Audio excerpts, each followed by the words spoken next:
Nako, tama bang pinagagawa ko to sa CEO ng Mutyang Maria, ha? Wala naman eh. Bata pa lang ako. Pampaantok na natin to. Oo nga, ginagawa niyo to ng Ate Rose mo. Kamusta na kaya si Rose? Siguradong hirap yun. Naiipit sa pagitan ni Alex at ng tunay niyang ama. Hindi ko naman po masisisi si Alex na kinumpronta niya ang pamilya ng pumatay kay Ining. Matagal din naman niyang hinanap yung dapat managot eh. Ngayon na nahanap niya, parang wala pa rin hustisya. Dahil nakapagpiyansa agad si Natalie.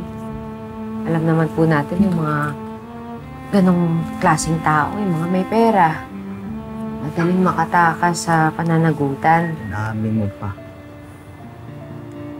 Kilala ko po si Alex. Alam kong masakit yun para sa kanya. Pero alam ko ding hindi niya ginusto ang nangyari kay Doc Frank.